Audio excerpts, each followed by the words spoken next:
I know someone, a good friend of mine, has like a devil's tail on the, but like a devil's tail that goes up. So it's like they've got like a little devil's tail on their like little tramp stamp above the ass. That is quite fun. But then it's also like, if you're fucking that person and you see the tail, like, you want to be able to hold on to it. If it's a tattoo, you can't. You know? Yeah, that'd be weird getting. I'm like grabbing it. There's nothing there. Yeah. I'm like a done cat from behind. I'm like a cat with a glass on or like a shell. Just trying to knock it off. Yeah, so I really loved it when you were hitting my prostate, but I kind of felt weird when you were scratching my back. Yeah. Hello and welcome back to My Bad with Morgan Rees. It's episode 9. Can you believe it? And how good has they been? I think so anyway. I'm here today with the amazing Dan Wye. Dan, he's just over there. I'm going to keep this all in. Good, please. Dan is here to promote their new show, their upcoming show at the Soho Theatre, Sayonce, and it's on the 4th to the 7th of June. It's going to be spectacular. It's everything you want with the show. It's such a funny episode. We've literally just done it. I'm going to pretend that they're not here. You're literally... I'm right here. And that's the magic of performance. That is the magic of performance. This is a great episode. We'll see you on the other side. Dan, thank you so much for coming to the podcast. Dan Wye, everybody. Hello. Studio audience, please stop. You're embarrassing me. Thank you so much for coming on the Thank pod. you for having me. Oh, you're such a recent friend as well. May I call you friend? Of course you can. We gigged with each other at the Two Brewers. We did. The gay epicenter of Clapham. Yeah, a hellhole. An absolute hellhole. A sinkhole. And that's just not talking about the bottoms in there, but a sinkhole. Yeah. And you crushed. Thank you so much. It was fun. I've never done a gig at the Two Brewers actually, and it was nice. It's always nice when you're not having to convince people, especially when you're talking about queer stories, like from your life, not to convince them to be comfortable. Do you know what I mean? Like the audience, you can talk about bumming, and people aren't like, "Oh, bumming." They're like, "Yeah, bumming." So they laugh easier. Do you know what I mean? No, I totally agree. But on the contrary, sometimes when it comes to queer audiences, I sometimes feel that I'm the wrong energy. In regards to, I think a lot of queer spaces, as it should be, especially at performances, it should be empowering. It should be powering in the space of adversity. And you're bullying them, aren't you? Yeah, I think it's like, I am strong in this moment. Yes, you want everyone going, yes, at queer spaces. But I just go on stage and go, are we all gross? And everyone's going, not what we're here for. Yeah. Don't tell me what my brain's already telling me. Do you know what I mean? I'm in this gay club to try and forget about what the demons are saying. Yeah, I get it. I get it wrong all the time. Yeah, it's hard though. It is hard, like, especially because I think it's important as well, like as a queer act, because like it's so rare that you're, as a queer person, is the highest status in the room. And like, especially like a broad spectrum room. So I'm always like, okay, well, what is the thing I want to say about queerness as well? For like, because I do a drag character as well, and like, and with that character, I'm like, as a queer person myself, what do I need to hear this high status like persona saying? Yes. So sometimes it's hard to like also read the room, especially if the room's a straight room, because you're there like, I want to entertain you, make you feel safe because you've been taught not to be safe in my presence, and then also like give you something that you can walk away and be like, oh yeah, that's interesting. I tell you what, that thought occasionally goes through my head, and then I go, I'll probably talk about bumming because it gets the biggest reaction. Of course. But that is such a noble way of thinking about it, and that is really important. My God, this is the quickest we've gone to being important in the pod. Yeah, but I think bumming's also, it's something I can really get behind. In all of my experience. Yeah. But no, all of it. Like I think the important thing actually is maybe being able to present a multi-dimensional queer person on stage, to be like, it's not just all about being a sassy friend or like this and that. Like there's layers to us. And I think especially like media stuff. Yeah. And how we're like demonized, they forget that we are people. So I think actually a job as a queer comic is to be like, I'm a person, girl. Like this is my life. Yeah.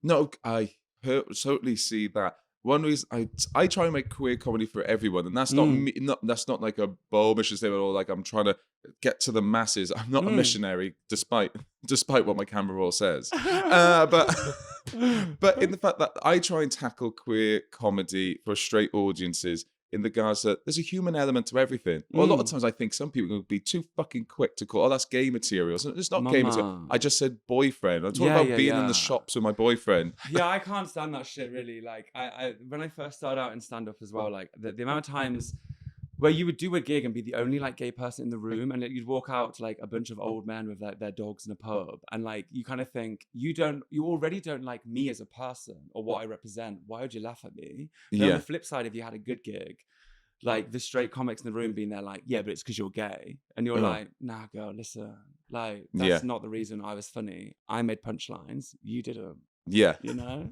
Yeah. Sorry. Being on stage is the only time I get to gag. No deep throat skills. No deep throat skills for days. Yeah. Oh, unless the gig's going tough. Look what I can do with this stand. Never does. Yeah. Yes, I'm so about it never does. Same as your shows. You got 2 big shows coming. Oh, you haven't got 2 big shows. Sorry, been my point. You've just done one. You've show coming up at Soho. I do, yeah. So like, I do stand up. I also do a drag character. It's like a comedy cabaret drag ghost whisperer called Sayonce. So I do like a comedy seance. It's such a brilliant idea. I cannot wait to see it. And I've seen so many people raving about it online. Thank you. No, I'm really excited. It's like we did the show last year at Soho Theatre, but like, and it went really well, like an extended sellout run. It's my favorite show I think I've made as this character. So it's Sayonce, She Must Be Hung, which is a beautiful title. Thank you so much. Yeah, it's superb. And it's very proud. It's an interactive like witch trial where Sayonce is on trial as a witch, and like the audience are the village. So like it's very interactive. I work with some like a cabaret icon called Robin Herfellow, who's like a incredible piano player. So it's us two. So it's like big cabaret ballads. Like laugh every second. Like honestly, we try and pack it all in, and then it's super interactive, and then a message at the end. Like we kind of play them into a space of being like, okay, well look, this is the message. This is how it reflects to the world. Yeah, what's just happened in this room. But no, I'm excited. It's 4th to 7th of June, Soho Theatre. Sayonce, She Must Be Hung. Get down there. That's my little plug. That's in my ass. Ew. Little plug in my ass. Gags here, there, left, right, centre. Yeah. Just every part of that I fucking love. Thank you. It's we talked about we had it when we had Phil Dunning on. It's just fucking me. Like there's a team behind me. Sorry, you can't see them. They're behind the plants. Yeah, guys, where's my cappuccino? Tony, cappuccino, please. Hey. Sorry, they can be like this. Yeah, I know. But it's just actually pigeons on the windowsill. Yeah. They're all dead, stuffed. I put faces on them. I feel very comfortable in the space. Yeah. And when we had Phil Dunning on, we were talking about Smoking Queen. I love Phil. I'm a big fan of silly and dumb. When I say dumb, is it like obviously you're so much complicated, it's so layered, like you were just talking. Yeah. I love surface level dumb. Yeah, just like let's be fun, let's be silly. No, legit. I think like jokes for joke's sake. I love that. Yes, like, just like because I try and write as many different jokes as I can, so that at least at some point anyone in the room will laugh. Do you know what I mean? Like I like to write as many different types of jokes. Yeah, but then it's just nice. Especially with Sayonce, because it's like a dame, so it's a lot of dameism, so like a lot of wordplay and like just stupid jokes, but smart jokes. But like I just love being in a space where it's like, oh no, we can just laugh. Let's laugh. You know? Yeah. I went to go see Shooked at the Regent's Park Open Air Theatre. Oh, cool. Tell me about that. I don't know that. It's an incredible musical. I was sat next to Graham Norton and Ian McKellen, though. The Charm Sisters. The power of 3 will set us free. The power of 3 will set us free. Just touch some shoulders, you become... Yeah. 3 powerful old gay men. No, but like this musical, it's called Shooked, and it's about this village that grows corn. And like the whole premise of the concept is like corny jokes. So it's just packed with like incredible dad jokes throughout, but like really good jokes. Wow. And then like amazing fucking songs, and it's like a stupid story, but like it's just a show to entertain you. This woman said this one joke that honestly made me scream. She said, she was talking to this guy that she was hooking up with in the show. Yeah. And she was talking about her virginity. And she was like, I don't have my virginity, but I've still got the box it came in. Ain't that incredible? That is incredible. Honestly, I never heard a joke like it. I was like, that's such a fucking good joke. It was so good. But like, just to see a show where it's funny for funny's sake, I think that's important. You know? I think it's so important. It makes it impossible to pitch. Not to talk with industry jargon. But I just love the fact. I think there's a resurgence of that, revival of that. That people are just going, should we just have a fucking laugh for an hour and you take nothing with you afterwards? The world is on fire, so why not? Let me forget about it once. Can I tell you a joke? It's not my joke. It was in a comment thread. I tell you what, sometimes comment threads, I mean, they're full of hate, but there's some bangers in there. Yeah, steal it. Oh, no, I won't steal it, but it made me, I put my phone down. I laughed so hard. I love. There was a girl, girl on Instagram, and she was big, fat, and beautiful. And this guy commented, girl, you're as thick as zoo glass. And I loved it. You're as thick as zoo glass. And I just... Wow. That is visceral. That is... I went... I made me laugh so hard. And he wasn't having a jab. He fucking... Because when you really think about it, zoo glass is thick. You know? Yeah. It's gotta be. It's gotta be. It really made me laugh. That's so good. That's so good. Isn't it? So this show's all about our foibles, our rough edges. How do you take criticism? This is a hypothetical answer because I've never been criticised. Yes, and no, I'm like a board game flipper. Like I'm a puzzle to the floor. Like ADHD kid, class clown. I don't take criticism very well, to be honest. Because like I think that's why I went into comedy as well, because like I wanted autonomy. Like I wanted to be the boss. But I think it's also like maybe an ADHD thing. Like there is like there's a thing called like rejection sensitivity disorder with ADHD. Oh, I did never know about this. Carry on. It's like you're hypersensitive to a sense of rejection. So like when people are critical to you, like it can feel a bit like your idea or something's been rejected. So like literally like I'm just super hypersensitive to it, I guess. But like I'm also open to it. Like I'm trying, as I get more and more, as I get older, like you have to be in a space where you can be criticized. But I also believe, a friend was talking about this the other day about having a council of people. So like I've got a council of like my best friends, like a mixture of different people.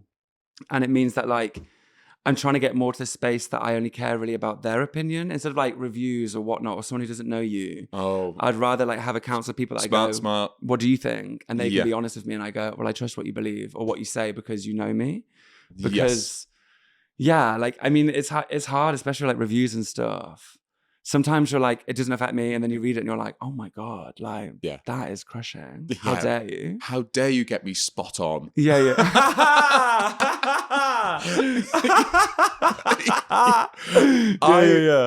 that without reviews. I was the same. I've only ever done Edinburgh the once. I sort of knew it wasn't the space for me. And it's a fucking hellhole. It's a hellhole. I'm up again this year doing a work in progress. But as a work in progress. Did I stutter? It's a hellhole. Good luck. Terrible place. The reason I bring this up is I remember going, comparison is the thief of joy. And so don't compare yourself to others. Do not compare yourself to others. And then you're walking down the street and you go, oh, there's my friend. And they're covered in stars. Mama, sold out, everything. Yeah, it's such a hard space for it. My friend Kate Dolan, this incredible comedian, when I was there, because I was in Edinburgh last year, and they were talking about like how you measure your success. And she was like, you should measure your success not on like the audience reaction or like if they were industry in, but like, were you present? Were you trying new things? Like, were you good? And then you can leave and be like, even if the audience were being quite quiet, or like it's, because it kind of happens, people get tired in that month. But like you can walk away and be like, well, I thought I was good. And that's the level of success that I should be measuring, you know, which I think is a really nice thing to try and do in that space where all you're thinking about is everyone else in the industry. And like, and also remembering as well, I think sometimes when I'm feeling like I'm spiraling out about this industry, I'm always like, the whole point of me getting into this job is to make people laugh and to laugh myself. Like, that's it. Like, and if you can like concentrate it down to the point, I think it helps you with the work because you're like, I'm just here to have a laugh. Yeah. Really. I do think sometimes we forget why we do this job. Yeah, it's not for money. It's certainly not for money. Yeah. Please sign up to the Patreon. And send me cash if you want. And send Dan cash. But most people like plug a show. We'll just got your bank details. Listen, it would benefit me. Oh my God. Imagine. It's just like, afterwards, here's my Patreon link. Here's Dan's sort code. You got Monzo? Yeah. I'll be so. Imagine you asked for that. I mean, honestly, it's a good show. Yeah. Fuck all this Patreon extra bonus content stuff. Just Monzo me. Well, I remember when it was lockdown. I remember doing like what was it, like a PayPal or something? Yeah. And like people, and I'd just been there like, girl, I've lost my purpose. I can't work. I can't do nothing. And I was like, I'm gonna try and make some content. Like, if you feel like sending me anything, like do. And people were so nice about it. Like, people really like went out their way to like send money. As they should, because you're clearly electric. Thank you so much. You are, though. I've seen you before. We've been chatting before. Why are you fully erect? There's no legs on this table. You're holding it up. I'm holding it up. It's like a Ouija board. Oh, the table's rising. We're all rising. Like I said, this is all about our toxic traits, our annoying. What annoys other people about you? I think something that maybe annoys people is like the information that I don't absorb. So like there's a long list of information that I just don't absorb. So like I won't absorb people's names. Hey, I'm exactly the won't same. at all. Like there's no chance. Unless I met you honestly like 10 times, I just cannot absorb your name. I can't absorb dates. I'm late to everything. Like truly like I'm late to everything. I have pictures on my phone saved of traffic. So when I'm running late, I can text someone and be like, traffic's so bad, girl. Because like I just am that way. Like I'm having to. There's no way of me changing it. I might as well just like play with it. Yeah. Have you got different traffic ones as well? Like, yeah. It's like, this is me on the main road. This is me on the side street. This is me on the motorway. Delayed. Always. Like you have to. Yeah, me in a horse and car. Always. Yeah. But I just don't absorb certain information, and like my sisters hate as well. Like if they send me a link to something, I'll always be like, "What time does it start?" And they're like, "Click the link." Open it yourself, but I just don't absorb that shit. That is. My memory's bad for it. And like my memory, do you ever have a thing where like there's something that your parents had when you were younger, like a trait, and you hated it, and then you become older and you've absorbed it. You now have it. Amen. My mom has like my mom's memory is a bit like, I can't remember it. What is that game where you can't say the word, but you describe the thing? Oh, articulate. Yeah, not me fucking playing articulate. Well, I was trying to say articulate. What's the word? You can't remember the word articulate. No, but I honestly can't remember. Like, so I'll forget something. So I'll be like, you know that thing where you put liquid in it and it can smash, and someone will be like, a glass. And I'm like, yeah, a glass. My mum is exactly the same. Like, she misquotes everything. She like says TV like series names wrong. She's always be there like, stop watching that Bart Simpsons, and I'm like, it's just The Simpsons, Mom. Yeah, I have literally got it now. Like, I can't remember fuck all. Oh, yeah. No. You could quote something to me and I could say it straight back to you and I'll misquote it. And I don't know why. I can't wait to see you do your vows. Okay, thank you for thinking I'm going to get married and someone's going to fall in love with me. Thank you. Was that a premonition? Yeah. Was that a premonition? It's the Ouija board. Yeah, I, Dan Wye, you, Michael Jackson. No, Michael Jackson. I don't know. Just getting all the words wrong. Firstly, it's Michael Jackson. Secondly, I'm digging him up from the grave. What are we doing? Yeah, digging up from hell, probably. But yeah, go. But But the memory of remembering jokes and stuff is crazy. Like I can like not look at a show and not have done the show for ages, and then get on stage and be like, yeah, I got it. I know it. Yeah. Or like a whole hour of material, I'd be like, yeah, I've got it. I think it plays to low-key narcissism as performers. I think why we remember it is because we go, I wrote it. Yeah, of course. I remember it because it's the best thing that's ever been written. Yeah. How could I forget it? I tattooed it on my back. Yeah. That vibe. That resonates so much, picking up your parents' not worst qualities, but qualities that have grated you.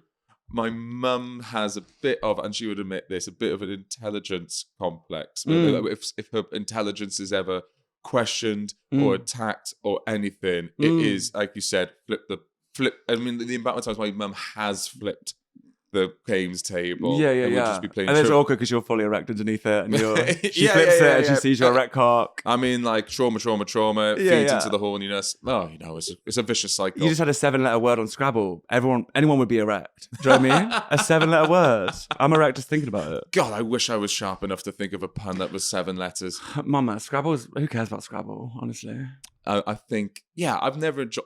I think I can say this.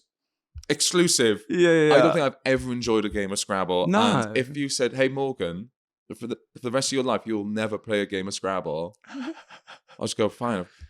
I've got a hard dick. I don't care." Hey Morgan, for the rest of your life you'll never play a game of Scrabble. Oh, do you know what? You don't have to. It's honestly your choice. Yeah. You know that, right? Who's forcing you to play Scrabble? That's what we need to figure out. Christmases. Santa, Jesus. Yeah, should we talk or should we just talk through 3, 4, 7-letter words? Oh, I love that. Like if you got something you want to get off your chest, but you're doing it through Scrabble. You know I mean? Yeah. Like I put down the word affair. I look at my wife and I'm like, yeah, what are you gonna do? Yeah, we need to get financials in there somehow. Yeah. My gay son's putting anal down, of course. My dad, I have to stop myself doing this, is laughing at my own jokes. Right. I don't do it on stage, that's grating. I think you have to. People are always saying, people are always there like, why'd you laugh at your jokes? And I'm always like, that's the first time I heard it. Like, it just came out my mouth and I'm like, oh, that's so funny. Yeah. Of course I'm going to laugh at that. It's like, I'm laughing at previous Dan's joke. I'm not laughing at my joke. Yeah, right. It's, but my dad, he will laugh like it's Def Jam. Right. Yeah, like he's heard the funniest thing in the world. And he said it. And he just said it. Get it. But like, he'll be buckled over at his own joke. I think that's nice though. I think you've got to laugh at yourself, you know? And is that a quality that you've picked up, do you think? Yeah, big time. But why not? It also helps people to like, I think also especially on stage, like, especially with Sayonce doing like a high status drag character, I think it's nice to like giggle because it lets the mask slip a little bit. Yes. And people like enjoy you enjoying yourself on stage, you know? No. Completely. Unless you're like literally like belting, like billowing laugh at like a joke that no one else has laughed at on stage, then maybe we have to balance it out. Yeah, that'd be so funny. Someone just, well, I think that's Dave Chappelle, isn't it? Just fucking slamming the microphone into his groin. No, but I get this all the time. Like if I'm on a bill night, like a comedy bill, and and if it's one of the spaces where you're like watching the acts beforehand, I'm a big laugher, so like I will laugh quite loud in a room, and then I'll get on stage and I'll realize that the biggest laugh in the room was mine. So I'll be on stage and I'll be like, why is the room quieter? And I'll be like, oh, it was me laughing. Like it was me laughing the entire time. I was the audience. Yeah. And I took that away from myself. Oh, no. It's happened quite a few times. Right. I know. So obviously we always constantly work on ourselves, fingers crossed. Have you had any annoying traits in the past that you've rectified? Or you could be a current whip. We're all a whip. We're all a work in progress. I think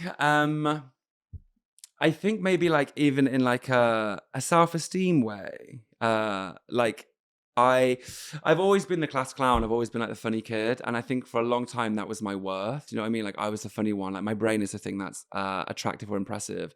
And a few years ago, it was like New Year's Eve with my best mate, Fran. And we just had like the New Year's resolution of being like, we've got to stop living like we're ugly bitches. Like we just simply have to stop. Like because we're going through life no one says mean things to us. Do you know what I mean? Like the only thing people say are compliments, really. Yeah. So then why am I the only person telling myself that I'm fucking ugly? Do you know what I mean? Yes. Get that on the pillow, get that on the inside of people's eyelids. Yeah, legit. I just was like, I'm not an ugly person, so I don't know why I have this insecurity that my worth is my brain when like I'm absolutely gorgeous. Yeah. But like I need to like be confident in that because it's fleeting, you know? Like why not be brave enough to like walk up to someone and be like, hi, you know? Or like, you know, there's times where you have to do like a photo shoot or something and you're not really able to talk and you just have to be like there and pose. It makes me feel absolutely horrendous because like I'm there like, oh no, my currency is words. But like, it was just a thing where I was there like, you have to just stop thinking that you're hideous and like acting life in that way because you're stopping yourself from so many opportunities. And also no one sees that in the way that you see it. Oh, you know? Talk about like, yeah, absolutely. Have you ever had it when you look back at an old picture of you and at that time you thought you were the biggest munter on planet Earth? And okay, I didn't ever think that. Jesus Christ. No, I'm talking about where everyone looks at photos of of course. But when I was looking at, I remember at school thinking I was so ugly. And I look back at it now, I just go, you were really handsome. And I'm handsome now. Yeah, but you just go like, oh my Lord. I just want to shake them. Yeah, and also it's so annoying when it becomes that like old person script. How many times has an old person been there like, or an older person been like, when you look back at photos and realize like nothing was ever a problem, and you're like, yeah, all right, and then you do it and you say it, and you're like, God, it's just that script that we've all been given, that humanity has been given. That like we just read the line to be there like, oh, I didn't look that bad when I was 18. Why did I think that? And you're like, yo, get that script away from me. How do we break it? Just like. Come on, then you got all the answers. Solve the world. I think it's just kind of like being realistic with yourself, you know, like, or just what I'm trying to do at the moment is like whenever I'm narrating in my brain, like whenever, even if it's a positive narration or like a negative narration, like that person has this, or like this is going to happen. If I'm narrating something and I don't know it to be true, I just have to be like, you're narrating, like stop. Yeah. And also because the problem is I'm narrating like a fucking Stephen King novel and I'm like narrating the worst thing possible. And they're like, but bitch, it's not fact. You don't know. So like, don't narrate a story about this man you're texting because you don't know. Like in all those spaces, I'm just trying to be like, stop narrating because you don't know it, girl. Oh, it's hard though. It is hard. I had to do CBT when I was in anger management and it was about, I guess, I guess narration is the word. I would make up arguments that weren't happening. I would make up opinions that people had of me. And you just go, I know none of this to be true. Yeah, legit. I'm literally just going, God, I hope they think this about me, because then that means I'm going to be fucking furious. Right, yeah. There's nothing better than having that like monologue argument in the shower. Yeah. And then they say this, and I'm going to say this, you know? But it never happens. Yeah. You know? What are you like when that moment actually does arrive? Are you quite... Am I quite what? Are you quite witty in the moment, or do you get flustered by anger? I'm not a very confrontational person, really. But there are times where, well, I think it's like the comedian's trick, right? Like, I'm watching you all the time. Like, I'm watching everything. I'm listening to everything so I can make a joke. But in that same respect, I'm watching you all the time. So like, I know what you feel insecure about maybe, or like I've seen something that you've done. So when I was angry in the closet and like being bullied and stuff, I would use that to be like, well, I know what you don't like about yourself, so I'm going to now hurt you if you're going to hurt me. But I'm not like that no more, really. There was one time. Yes, we love one time. But as an adult, there was like a really good friend of mine, like one of my best mates. She was dating this guy, and it was the first time I met him. And he was just like this kind of like geezer. And we were quite drunk. And he was like, oh, if I hurt your mate, are you going to beat me up? Like trying to goad me. And I was like, no, I would never get physical, but I will give you a complex you'll never forget. And then he did hurt my friend, and then I did give him a complex. I can't remember what I said, but we were at Glastonbury Festival and I was on a pill, so I can't remember it. Yeah. But he did walk away crying. Because I was like, that's my best mate, how dare you hurt her? Oh my God. But I'm really not an angry person. That's also with conflict. I'm like, I don't think I'll ever, unless you've hurt someone that I love, but I don't think I'll ever get as angry as you are. So like, it's an unfair fight. Like, I'm not going to be that angry. Yeah. But I do miss like, you know, the mean teenager side of things sometimes. Sometimes you just want to have a little row, you know? Yeah. I don't know whether it's an autism thing, TBC, but I was never able to... I was always scared of getting caught out. Right. So I never stuck my head above the parapet just to make a snarky comment. Right. So I remember one time, because every time I tried to do it, I would always fail. Okay. I remember when we were doing rugby chants, one person would lead it and everyone would sing the song. And I went, I'm going to do it. I'm going to do it. And I got up on the kitchen counter and I got everyone to finish. Guys, and I started the song and I stood up and I hit my head and it went through the plasterboard. Oh my God. And well, it's given Mr. Bean. It was given Mr. Bean. I then put my foot in a bucket and slipped into the oven. But yeah, and I just, every time I tried to do something, I would get it wrong. Like I remember one time I tried to write something, like a creative writing thing. I said, I'm going to read out in the class. I'm going to write like my favorite writers, and it was a scene about like a woman and a man flirting. And I just got the tone wrong. And my teacher went, Morgan, that read like soft porn. And this is year 11. Wow. But then that's maybe a career in soft porn. Maybe I have a career in soft porn literature. I would love to write for porn. I remember one time it was like in lockdown. So we couldn't hang out for my friend's birthday. So we all did a Zoom. And like those fucking Zoom birthday things, and like, but one of my mates, one of their favorite films is Chicken Run. Oh. So then we all dressed up like characters from Chicken Run, and we all had like the film script. But beforehand, because I was the one like handing out the script, so people like sending it to them, I had edited porn scenes into the script without letting anyone know. So then we're all like the characters reading it, and then a dirty, like vivid porn scene happens. Yeah. And I was like, I love this actually. I could do that. I don't like orgy. Put it in my pie, you bastard. Get your fingers in my pie.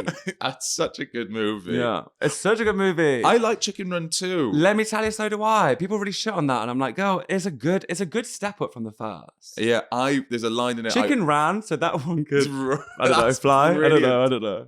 It is so. There was a line in it that really made me laugh. Miss Tweedy again. It's like, being my life, husbands and chickens. I still think about that. It's such a funny line. An icon, queer icon. Oh my God, I'm doing that awful thing of someone says a story, it sparks another story. Can I tell one quick story? And I appreciate I'm here to speak to you. It's a podcast after all.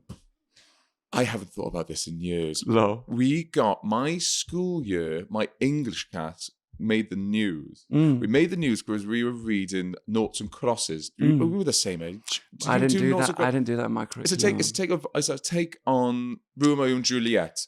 Yeah, but it's like the world. It's like racism, and it flips. Yeah, yeah. But the bit about it being like Romeo and Juliet is one of them fakes committing suicide.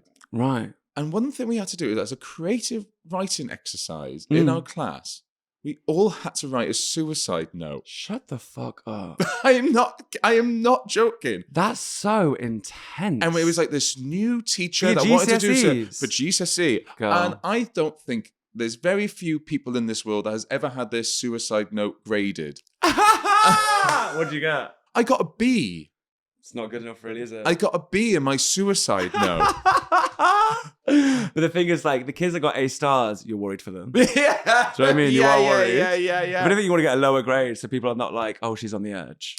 But one of the, I was a very bad writer. I've always been very self-conscious about my writing. So I used to show my work to my parents. Oh my God. So I went to my parents. I said, hey guys, I just got this. I'm not really happy about it. Can I get some notes? I didn't quite, I got too lost in it. I forgot I'd written a suicide note. So I essentially handed my parents a suicide note. With a B on it. With a B on it. And my parents were like, is everything okay? I went, well, no, I wanted to do better. I went, what? I went, no, I was in like my grade. Yeah. And that's why we made the local news, because someone told the local Echo. That is fucking crazy. What a crazy assignment. Although, I do want to do it. Yeah. So we're on to the chain reaction side now. So each guest asks the next question. Each guest asks the next guest a question. Mine's a little tongue twister, isn't it, actually? So the last one was the brilliant Joe Sutherland. He's asked you this. Okay. Love Joe. Love Joe. What is your secret snobbery? What do you feel that you know better about and others just get it wrong? Oh, interesting. I've been recently trying to because I listened to this episode as well. Thank you. Great episode. A Coventry girl as well, Miss Joe. I know. We actually went to the same youth theatre, me and Joe. Oh, really? Yeah. Although Joe's a little bit older than me, so didn't quite cross paths. This is when Joe's voice edits over. Everything you hear is a lie. Terms and conditions apply. Yeah. I've tried to because I have that thing, because I'm quite I've always grown up in a city. I've always lived in a city. So there are certain things that I look at. I remember I did this artist residency and it was very hippie and very cuddle puddle. And I remember being like, what the fuck is everyone doing? Firstly, you're not cuddling me if you're not wearing deodorant. We're not doing it. I want to see those 3rd degree burns, Mitchum 3rd degree burns. Yeah. I want crusts of white in all your pits. Dandruff on the pit, please. But I remember looking at it being like, that's so lame. I would never do that. But then I realized that maybe I just felt insecure and I was trying to have status over something, to look down on it and be there like, I'm not doing that. But I wish I did. Why not? Why not be touched by a group of strangers? Yeah. But what is my secret snobbery? I'm quite a snob, with music, I'd say. I hear you. Well, were we allowed to talk about what we were talking about just before? I can't remember what we were talking about before, but please. Eurovision. Oh, right, T. Sorry to all the gays out there. I don't care what you think, but I don't like Eurovision in a sense that I know it's camp and I know it's fun and I know it's a celebration, but the quality is not good. So I don't care. If I don't care how camp something is, if it's not good. Yeah. I just won't. I can't attach myself to it. I can't enjoy it because I'm just there actually what you're doing is shit. Sorry. Yeah. I know. I could. ABBA. Joking, ABBA. Yeah. But I totally see what you mean. It's you've got all the ingredients for something I'd enjoy. Yeah. It's like having all the ingredients together to a lasagna. You put it together and you go, somehow you've made a shepherd's pie. Yeah, and there's a turd on it. There's a turd on it. Yeah. But yeah, I don't like Eurovision either. Yeah, I think, but also my taste in music is very neo soul. I like a good singer is what I like. Ooh. So give me a bit of Jasmine Sullivan, give me a bit of Lauryn Hill, Erykah Badu, give me it all, Jill Scott. I like that kind of music. So a lot of even gay nightlife music or club music or pop music, I'm not that into. But sometimes I think, especially in the queer world, it's almost like a currency. It's how queer are you? Have you listened to this album? Do you know this? Are you dressing like this? And I'm always nah, that's not what I like. Yeah. I'm not into it. What would you like being played in a queer club? Do you know Dan's what? Queer Club. Take it back. Take it all the way. I'm sick of this house music 2-step. Take it back to some like Shauna Paul. Give me some Sean Paul, honestly. I mean, I was just talking about this the other day. I cannot say that name without going Shauna Paul. I think it's spelt Shauna Paul. I think it's the only accent you're allowed to do. Yeah. I remember seeing Sean Paul at Glastonbury, and it was one of the best gigs I've ever seen in my entire life, because when I was a teenager, every time Sean Paul released a song, it was like the song. So like, it'd be me and my like girls on the dance floor, and we'd just be like letting loose, like, having a great time. And when I went to see him live, every song was just a memory of like going back to like the highlight of a night when I was 18 in like Coventry, and it's been like, oh my God, my youth is here. But like, I want to be able to dance in different ways than just like a house music 2-step. Yeah, and I hear you. I want to like get sweaty and like break it down. Not that I dance. I mean, I dance like a willow tree in the breeze, but I try. Yeah, no, because I am a 2-stepper. Right. But maybe I'm just holding myself back because I'm scared. I remember one time dancing and someone going, "What was that?" And I just immediately went back in my shell. No, that's so long. They should never. No, that's not mad. That's still with me. Let it go, girl. Let it go. They were probably thinking about themselves. I just think like a whole room of people listen to house music, 2-stepping. It's giving March to the Penguins. Yeah. Do you know what I mean? Just like little penguins walking. Little gay penguins. Gay little penguins all on MD and G. Yeah. Walking. But my bad. This was annoying you at the moment. What is annoying me at the moment? Oh, I did. So linking it to music. Okay. I went to a gig recently. There's something, I'm a tall person. I'm like just under 6'5". Yeah. And like, I understand in a stand-up gig, there are issues with that. I get that, girl. I get it. But like, it's horrible. Do you know how it feels to like be walking into a crowd and everyone that looks at you, their face is either like scared or disappointment because they don't want you to stand in front of them because they want to see who's performing. I'm with you. Yeah. It's like so annoying. And then also like the amount of times I've been watching a gig and like someone's like tapped me on the shoulder and been like, "Can I stand in front of you?" And I'm always like, "How much is your ticket?" And they're like, they tell me, I'm like, "Oh my God, same. Stand somewhere else. Don't just stand behind me." And also like, why tall people to the back? What is this, a group photo? We're at a gig in a big room. Stand somewhere else. Yeah. It's like a school photo. Legit. I'm sitting in the back. My hair spiked, gelled. It's giving you a 7. Yeah, we're all writing on each other's polos. Faggot. Yeah, that'd be so funny. That's the only thing written on your top. Yeah. But no, I just hate that treatment. It makes me feel like such a fucking freak. In the same vein of people being like, "I forget how tall you are," and I'm like, do I give off short energy? Because being tall is quite I think I'm tall. So like, I'm always like, I hate people just bringing up my height or like when my height makes me feel like an absolute freak. Yeah. You know? Absolutely. You should have a t-shirt that says on your back, literally, "If you ask me to move, I'll move you." Yeah. I'll knock you out. Yeah. And then you turn around and it's just delightful you. Yeah. But it's a crop top, so like the word "out" is like not on there, so you don't know if it's going to say "knock you up" or "knock you out." That's the mystery I want. Funny. It depends what tramp stamp you get put in. What's the worst tramp stamp you've ever seen? Ooh, I haven't. Or you know of? Ooh, funny enough, me and the partner have been talking about getting tattoos. My play name for him and his play name for me on our ankles. But then we were like, let's see what people have actually put, because we were talking about like, we're going to Barcelona. The reason we were umming and ahhing about, would it be funny if we got a tramp stamp that both said like "daddy" or something silly? You just don't want that. That joke won't last. It won't last. That joke won't last. And then so we looked online and there were a lot of daddy tramp stamps. Of course. I know someone, a good friend of mine, has like a devil's tail on like a devil's tail that goes up. So it's like they've got like a little devil's tail on their like little tramp stamp above the ass. That is quite fun. But then it's also like, if you're fucking that person and you see the tail, like you want to be able to hold on to it. If it's a tattoo, you can't. You know? Yeah, that'd be weird getting. I'm like grabbing it. There's nothing there. Yeah. I'm like a cat from behind. I'm like a cat with a glass on like a shelf.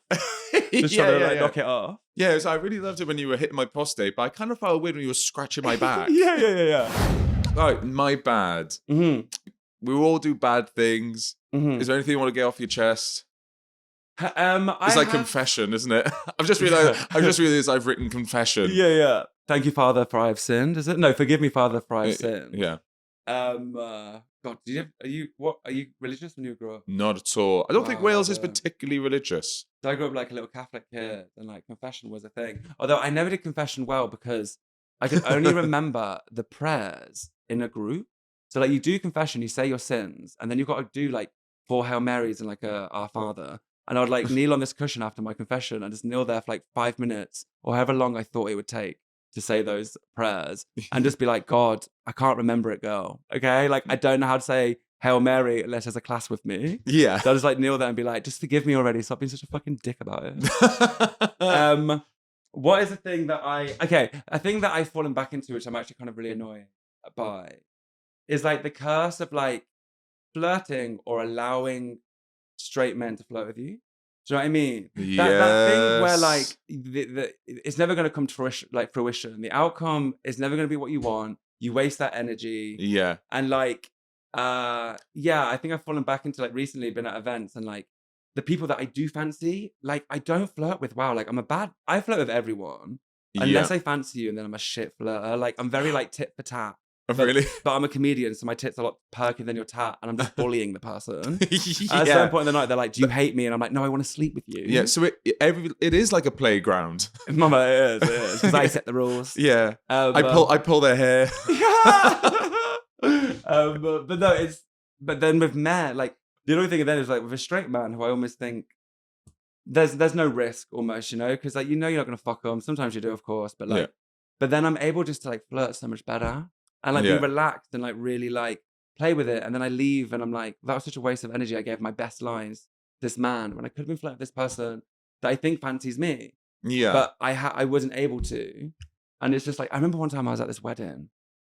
The way straight man talked to me is actually hilarious. And I love the game as well. Like I love a flirty chat. I think it's a more interesting conversation. But like, I think there's something about me being quite tall. Like quite a dominant, like physical presence. Yes. But quite a feminine energy. Yes. That like straight men really like to like, I don't know, explore that. But like I'm constantly just in a space where I'm there like, especially after a show as well. Because I think like there's something about a man seeing a queer person with all the power in the room. And the amount of times after a show I'm at a bar and there's a man flirting with me. Because I think he wants to know that I fancy him so that he's above me. Yes. And nowadays I have to be like, do you want to fuck me? And they're like, no. And I'm like, well then don't talk to me like that. Like, don't talk to me like you want to fuck me because it's confusing because I would fuck you, you know? Yeah. But I remember this one time I was like... they'd be like, but I'm not gay. Doesn't matter. Yeah, mama, sex is for pleasure. Do you know what I mean? I'm not gay either. I'm gay for work. But this one time I was at this wedding, my mate's wedding, and this guy came up to me and he was like, oh, I like chatting to you. It's quite flirty. And I was like, oh, okay. And he was like, you know, I'm about like 10% gay. And I was like, cool, girl. And he was like, maybe 5%. And I was like, okay. And he was like, but I'm not saying that I would want to do anything. And I was like, you came up to me. Yeah. Like you said that to me. I didn't ask you. Like don't like say it and then like also reduce your percentage. Yeah. And then like make out that I'm the one asking you about any of that shit. Yeah. But then of course I flirt with him a little bit and I'm just there like, ugh, why? What's the point in that? So I just want to put my attention. And also I'd like for like straight men not to talk to gay people not in a sexual way. Like I know that's how we're painted out, like we fuck all the time. But that isn't even a gay thought. That's a straight thought about gay people. Yeah. So like I'd like to be spoken to in a way that like doesn't make me go to that place of having to sexualize myself and you because you're flirting with me and because you feel like that's the only way you can talk to me. Yeah. You know? Do you know what? My heart also goes, I know it sounds really weird, but I also feel a tad bit empathetic in regards to, possibly it comes from a place I was very closeted. I came out a little bit later. When men come up and say, be a bit flirty, a bit on, and then maybe they're seeing us as only as sexual things.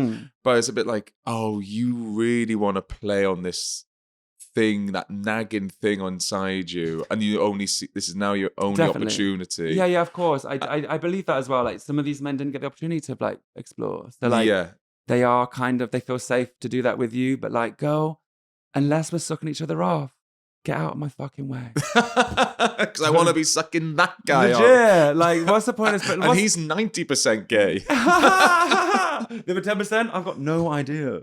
I'm not sucking that bit. But yeah, I can get the whole percent in what you're talking about. No, yeah, I think, just talk to me normal. Let me be normal as well. Were you ever a DL hunter? Not really. Like, it's not necessarily like... They come to me, to be honest. Like I'm not necessarily hunting it myself, but like a straight man will love to chat. Yeah. But I also enjoy it. But like I'm. You're like a DL siren. Yeah, I guess. Shame. Yeah. No, I mean there's definitely been some DL guys, but like, sometimes I think it puts into question your sense of worth. You know, like what do I think I deserve? Yeah. And I do believe at this point in my like queer evolution as a person, I deserve more than you being that.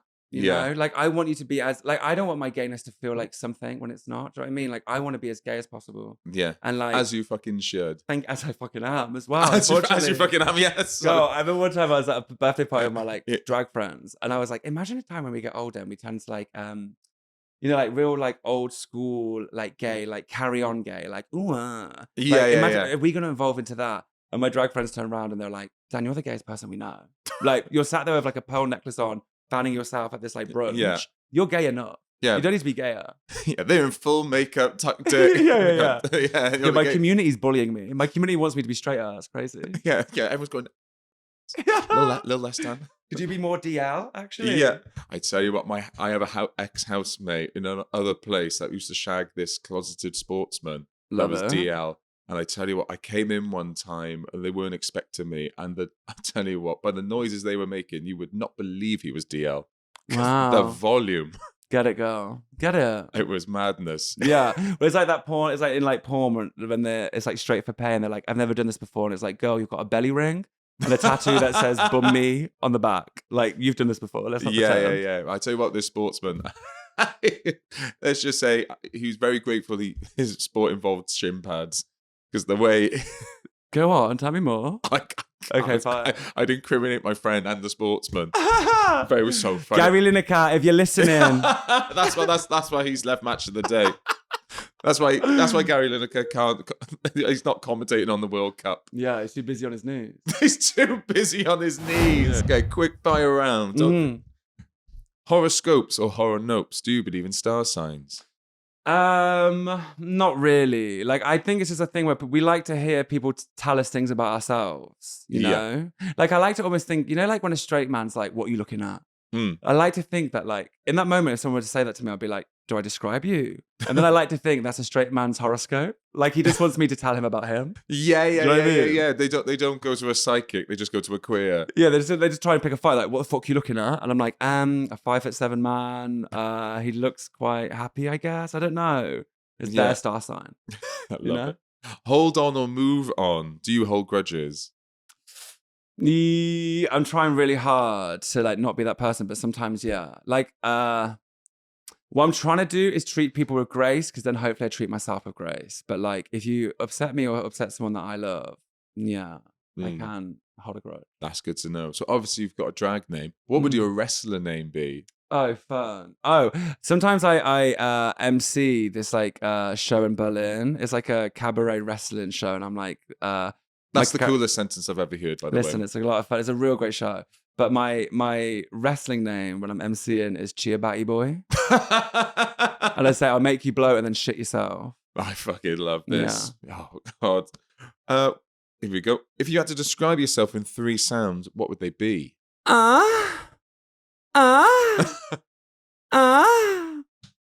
3, I think. Just those 3. Yeah. It's an orgasm in a cave. There's an echo. That's all you need to know and about the cave me. is not my hole, before anyone fucking asks. Is anyone in here? In here. It's a football team. Yeah. I'm in here, help! Ignore him. He's a semi-professional footballer. If I was to go through your camera roll, what would it say about you? Oh, go. Do you know what? Like, embarrassingly, I love to like screenshot like a holistic infographic. Do you know, like my screensaver is always like an image with like a quote that I've read on Instagram and been like, that's a really nice quote, actually. It's like a lot of like so you actually do like, you're not coming out of a place of skepticism or anything? No, like what is it now? My thing on my phone is silly of me to not know that I'm the love of my life. No risk, no story. Absolutely fucking lame. But I like to look at it and go, remember that girl. That's my mantra for right now. I'll be honest with you. If I found that phone in the street, no way would I think it was you. Yeah. Also, you'd smash it. If I found this phone on the street, I'd smash it. I'd be like, what kind of person? Get a job, hippie. If the media were to find it, what's the name of your most easily cancerable WhatsApp group? Oh, God. Do you know what? Even if the name is cancelable, don't feel that you have to say it. I got invited to this group, I think on Grindr, and I told all my friends about it. And I was like, it's a group called Tall, Handsome Gays, I think. And it's just a group of tall, handsome gay men. And like, congrats. And I said yes to it as like an investigative journalist, because I was like, this is so embarrassing. But like on that group, there's a lot of things. I mean, it's archived. I don't really look at it. I just use it to literally like market shows. So like, I'll put like a ticket, because there's like 1,000 gays on there. Oh, wow. But there's a lot of nudes and gay shit happening on that. Gays be gayin'. Gays be gayin'. Just people go, it's like, come to my show. Come. Legit. If you're online, where can people find you? You can find me at Dan.Wye. Y is spelled like the river in Wales. Yeah. That's Instagram, that's TikTok, you know. You can find me if you want to find me. Good, because you're 6'5". Exactly. Just look up, girl. Just look up. And you've just been on My Bad with Morgan Rees. Would you come back again? Of course. Had a gorgeous time. Oh, thank you so much. Thank Go you. and see Dan's show at the Soho Theatre. Can you remind me of the dates? 4th to the 7th of June. 4th to the 7th. You've got to go and follow him and do everything. Thank you so much. Thank you so much for coming Gorgeous, on. baby. Oh, that was wicked.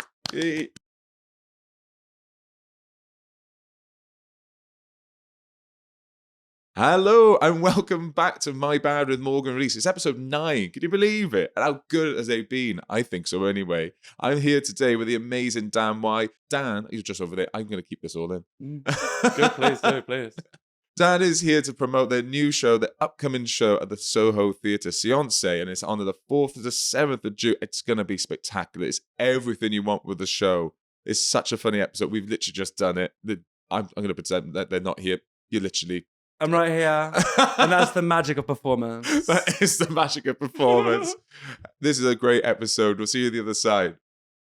I know someone, a good friend of mine, has like a devil's tail on the, but like a devil's tail that goes up. So it's like they've got like a little devil's tail on their like little tramp stamp above the ass. That is quite fun. But then it's also like, if you're fucking that person and you see the tail, like, you want to be able to hold on to it. If it's a tattoo, you can't. You know? Yeah, that'd be weird getting. I'm like grabbing it. There's nothing yeah. I'm like a done cat from behind. I'm like a cat with a glass on like a shelf. Just trying to knock it off. Yeah, so I really loved it when you were hitting my prostate, but I kind of felt weird when you were scratching my back. Yeah.